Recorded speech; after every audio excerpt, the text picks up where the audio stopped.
Hello नमस्कार। आज है 17 अक्टूबर और आज के करंट अफेयर्स में आप सभी का बहुत बहुत स्वागत है। आज का क्वेश्चन जो है हमारा क्वेश्चन ऑफ द डे, हाल ही में जम्मू कश्मीर के मुख्यमंत्री के रूप में किसने शपथ ली है। 4 ऑप्शन है, इसका जवाब आपको अगली स्लाइड में मिल जाएगा।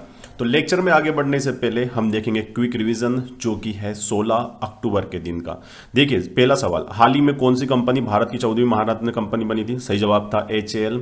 उसके बाद दूसरा सवाल था, हाल ही में किसे IF विश्व अंतरिक्ष पुरस्कार से सम्मानित किया गया था। सही जवाब है M सोमनाथ। विश्व छात्र दिवस कब मनाया जाता है। सही जवाब है 15 अक्टूबर। हाल ही में किसे भारतीय तटरक्षक का नया प्रमुख नियुक्त किया गया है। M परमेश को। हाल ही में सॉवरेन वेल्थ फंड्स द्वारा किस शहर को विश्व का सबसे अमीर शहर घोषित किया गया। Abu Dhabi. किस राज्य को 5वां राष्ट्रीय जल पुरस्कार 2023 दिया गया था। ओडिशा को। विश्व खाद्य दिवस कब मनाया जाता है। 16 अक्टूबर को। हाल ही में किसने संगाई मास्टर्स का खिताब जीता था। जैनिक सिनर ने जीता था। हाल ही में भारत ने किस देश से अपने उच्चायुक्त और राजनयिकों को वापस बुला लिया था। कनाडा से बुलाया था। हाल ही में 75वीं अंतर्राष्ट्रीय अंतरिक्ष यात्री कांग्रेस का आयोजन कहां किया गया था। तो इटली में किया गया था। तो ये क्विक रिवीजन था 16 अक्टूबर 2024 का और आज है 17 अक्टूबर 2024। आज के करंट अफेयर्स डिस्कशन में आप सभी का बहुत बहुत स्वागत है। Let's start. आज का पहला सवाल है, हाल ही में किसे भारत में मालदीव का राजदूत नियुक्त किया गया है। 4 ऑप्शन है और इसका सही जवाब है एसाथ अजीमा को हाल ही में मालदीव का भारत में राजदूत नियुक्त किया गया है। अगर हम देखें, ये है उनका फोटो। और अगर लोकेशन की बात करें, हम मालदीव की लोकेशन की बात करें तो देखो भारत के दक्षिण में मालदीव होता है, इंडियन ओशन में पाया जाता है। मालदीव की राजधानी जो है वो माले है, याद रखिएगा। इधर की साइड ये श्रीलंका होता है। आपसे एक सवाल है, आपको बताना है भारत और मालदीव को कौन सी रेखा या कौन सा पॉइंट है जो अलग करता है। याद रखिएगा, कमेंट करके क्या बताना है आपको, वहां कौन सा पॉइंट है जो भारत को मालदीव से अलग करता है। चलिए अगले सवाल की ओर प्रस्थान कर रहे हैं।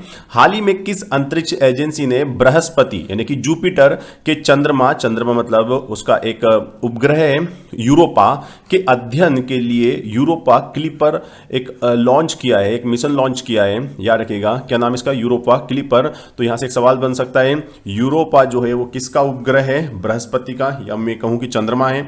और ये कंपनी जो है, कंपनी नहीं है, एक प्रकार की स्पेस एजेंसी है जिसका नाम है नासा।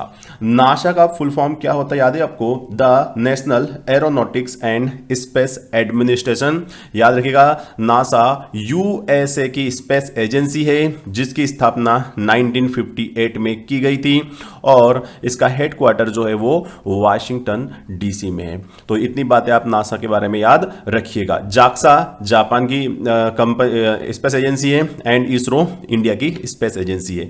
अगला सवाल, हाल ही में SCO की 23वीं बैठक की मेजबानी किस शहर द्वारा की जाएगी, है ना। यहां पर शहर लिख लीजिएगा, किस शहर द्वारा की जाएगी। मतलब ये तो पता है पाकिस्तान में हो रही है, बात पाकिस्तान में कहां हो रही है, तो पाकिस्तान की राजधानी जो है वो इस्लामाबाद। याद रखिएगा, SCO एक संगठन है जिसकी स्थापना कब हुई थी, इसकी स्थापना हुई थी 15 जून 2001 को। याद रखिएगा, SCO का हेडक्वार्टर जो है वो बीजिंग चाइना में है। याद रखिएगा, और SCO की अभी 23वीं बैठक चल रही है पाकिस्तान के इस्लामाबाद में। याद रखिएगा, और पाकिस्तान के जो प्राइम मिनिस्टर है उनका नाम क्या है, शहबाज शरीफ। याद रखिएगा, ये फोटो रहा उनका, शहबाज शरीफ नाम है इनका, है ना। कौन है ये, पाकिस्तान के प्राइम मिनिस्टर है, शहबाज शरीफ है। और इस बैठक में भारत की तरफ से कौन गया है, तो हमारे गए हैं S जयशंकर। S जयशंकर कौन है, भारत के विदेश मंत्री है, ये बात याद रखिएगा। और याद रखिएगा, ये 9 साल बाद पहली बार कोई एक डिप्लोमेट मतलब एक मंत्री कहें जो भारत की तरफ से पाकिस्तान में गया है। 9-10 साल हो गए हैं, अभी हमारे देश से कोई भी नहीं जा रहा था। चलिए अगला सवाल देखते हैं, हाल ही में किसे भारतीय सेना द्वारा, ये थोड़ा सा सवाल गलत है यहां पर, हाल ही में किसे हटाना है, भारतीय सेना द्वारा किस युद्ध में शहीद हुए नायकों के लिए 1 माह का श्रद्धांजलि कार्यक्रम शुरू किया गया है। मतलब याद रखिएगा, आपको ये 4 ऑप्शन है, इसमें से बताना है कि कौन सा युद्ध था। तो वो 1962 का भारत और चाइना का युद्ध था। याद रखिएगा, भारत और चीन के बीच में 1962 में युद्ध हुआ था। और इस युद्ध में ये एक जगह है अरुणाचल प्रदेश में और उस जगह का नाम है वलोंग। और वलोंगो में एक संघर्ष हुआ था, वलोंग का युद्ध कहें हम इसको या वलोंग का संघर्ष कहें, है ना। कहां पर है वलोंग? अरुणाचल प्रदेश में है। और यहां पर क्या हुआ था, हमारी सेना के पास इतने हथियार नहीं थे, तो इसमें हमारी थोड़ी सी हार हो गई थी, याद रखिएगा। और फिर भी हमारे जो सैनिक थे बहुत ही बहादुरी से लड़े थे, इसलिए हर साल वलोंग दिवस मनाया जाता है 14 नवंबर को। ठीक है, तो पूरी भारतीय सेना ने एक पूरा प्रोग्राम ऑर्गेनाइज किया है, 1 महीने तक चलेगा ये प्रोग्राम, वलोंग दिवस तक चलेगा, याद रखिएगा। और याद रखिएगा वलोंग का जो युद्ध हुआ था वो किससे संबंधित है? 1962 के भारत चीन के युद्ध के संबंध। 1965 में क्या हुआ था पता है आपको? 1965 में भारत पाकिस्तान का युद्ध हुआ था, जिसमें हमने बहुत बुरी तरीके से पाकिस्तान को कूट दिया था। इसके अलावा 1999 का कारगिल युद्ध हुआ था, याद रखिएगा। 1999 का कारगिल युद्ध हुआ था, जिसमें हमने पाकिस्तान को कूटा था बहुत भयंकर तरीके से।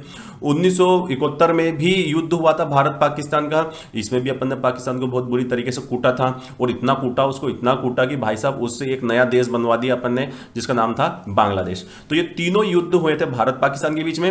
1962 के युद्ध चाइना के साथ हुआ था, याद रखिएगा, जिसमें चाइना विजय हुआ था। चलिए अगले सवाल की ओर प्रस्थान करते हैं। हाल ही में दिवंगत अतुल परचुरे का संबंध किस क्षेत्र से था? तो इनका संबंध फिल्म से था।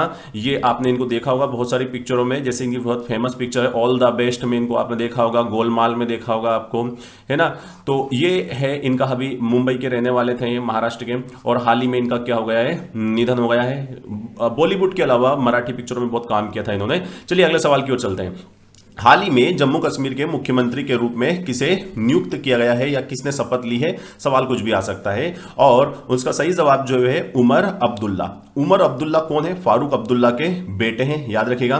ठीक है, और इनकी जो पार्टी है वो क्या है? नेशनल कॉन्फ्रेंस, याद रखिएगा। नेशनल कॉन्फ्रेंस को इस बार जब जम्मू कश्मीर में चुनाव हुए तो 42 सीट्स मिली थी वहां पर। 42 सीट्स के साथ ये सबसे बड़ी पार्टी बनी थी जम्मू एंड कश्मीर की। याद रखिएगा जम्मू एंड कश्मीर की जो विधानसभा है उसमें टोटल सीट्स कितनी है? 90 सीट्स है, याद रखना इस बात को। 90 सीट्स में से 42 सीट्स मिली थी नेशनल कॉन्फ्रेंस को, और मतलब 28 के समथिंग, शायद जहां तक डेटा याद नहीं आ रहा एग्जैक्ट, बट 28 के समथिंग सीट जो मिली थी वो बीजेपी को मिली थी। सेकंड लार्जेस्ट पार्टी बनी थी बीजेपी, बट वोट शेयर के मामले में सबसे बड़ी पार्टी बनी थी बीजेपी। सबसे ज्यादा वोट मिले थे, वोट शेयरिंग मतलब कितने परसेंट वोट मिले, तो बीजेपी को सबसे ज्यादा वोट शेयरिंग के मामले में पार्टी बनी थी। बट सीटें सबसे ज्यादा मिली थी नेशनल कॉन्फ्रेंस को। कांग्रेस, नेशनल कॉन्फ्रेंस और अन्य निर्दलीय विधायकों के समर्थन से वहां पर उन्होंने सरकार बना ली है। उमर अब्दुल्ला का ये रहा फोटो, याद रखिएगा। सुरेन चौधरी जो थे, इनको क्या बनाया गया है भैया? डिप्टी सीएम बनाया गया है, याद रखिएगा। और जम्मू कश्मीर यूटीए धारा 370 हटाने के बाद से ये पहली बार वहां पर चुनाव हुए थे, और पहले मुख्यमंत्री बने हैं धारा 370 हटने के बाद में। चलिए अगले सवाल की ओर प्रस्थान करते हैं। अंतरराष्ट्रीय गरीबी उन्मूलन दिवस, जिसे बोलते हैं इंग्लिश में international day for the eradication of poverty, कब मनाया जाता है?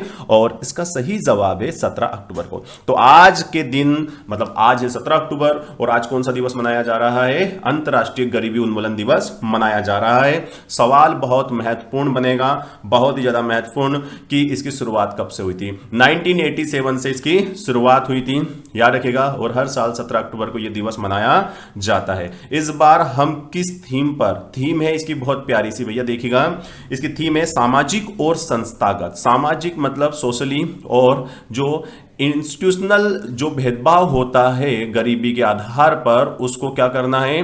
संस्थागत दुर्व्यवहार को खत्म करना है। एक बार और बोल रहा हूं, याद रखिएगा क्या किया है। इसकी थीम जो है वो है सामाजिक और संस्थागत दुर्व्यवहार को खत्म करना। कब नहीं करना है भैया? खत्म करना। कम क्यों करेंगे? खत्म करेंगे। देखो गरीबी क्या होती है तो सबको पता है भाई साहब। अब गरीबी के कारण जो सामाजिक, आर्थिक, है ना, बहुत सारा तकनीकी रूप से पिछड़ जाते हैं। तो ये सब जो एक भेदभाव है ना समाज में, ये चाहे वो सोशली वो इंस्टीट्यूशनल वाला जो भेदभाव हो, उन सबको हमें दूर करना है। इसलिए ये दिवस मनाया जाता है हर साल 17 अक्टूबर को।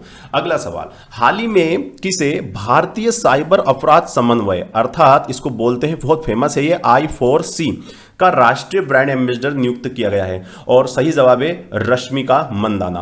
रश्मिका मंदाना की ये रही फोटो, और इन्हें क्या बनाया गया है? नेशनल ब्रांड एम्बेसडर बनाया है साइबर सेफ्टी। साइबर सेफ्टी क्या होती है, बहुत इंपॉर्टेंट है आज के युग में, है ना। अभी देखो क्या हुआ, रश्मिका मंदाना अभी थोड़े दिन पहले इनके ऊपर एक वीडियो आया था। एक्चुअल में ये वीडियो उनका नहीं था, ये डीप फेक तकनीक से बनाया गया एक वीडियो था। इस तकनीक में ऐसा होता है कि हमारा फेस का इस्तेमाल किया जाता है, देखने वालों को ऐसा लगता है कि ये रियल वीडियो है, बट ये उनका वीडियो नहीं था।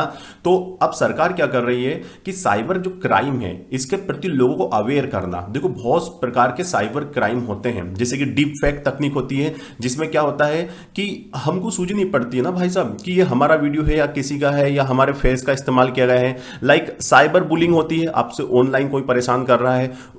वित्तीय धोखाधड़ी होती है, इंटरनेट पे पता ही है आपको बहुत सारी चीजें होती हैं जहां पर आपको पैसे ट्रांसफर करवाए जाते हैं, ऑनलाइन धोखाधड़ी जिसे हम बोलते हैं। इन सब चीजों के बारे में लोगों को अवेयर करना, और इसीलिए I4C ने अपना राष्ट्रीय ब्रांड एम्बेसडर के रूप में किसे बनाया है, रश्मिका मंदाना को बनाया है, जो कि फिल्म एक्ट्रेस है। याद रखिएगा। आज का 9वां सवाल देख रहे हैं हम लोग, हाल ही में किसके द्वारा सुरक्षित विदेश यात्रा के लिए, मतलब आपकी विदेश यात्रा अच्छी हो, सेफ्टी हो, वहां पर आपको कोई दिक्कत ना हो, इसके लिए ई माइग्रेट पोर्टल और एक ऐप लॉन्च की है। और ये ऐसा काम करने वाले कौन हो सकता है, तो सीधी सी बात है, ये विदेश की बात हो रही है कि विदेश जाने से पहले आपको वहां पर कोई तकलीफ ना हो, तो ये काम करने वाले कौन होंगे, ऑब्वियस सी बात है विदेश मंत्री ही करेंगे। तो एस जयशंकर के द्वारा क्या हुआ है, ई माइग्रेट V2.0 पोर्टल और एक मोबाइल ऐप लॉन्च किया गया है। याद रखिएगा, ये जो विदेश मंत्री है, अमित शाह गृह मंत्री है, राजनाथ सिंह जी अपने रक्षा मंत्री हैं,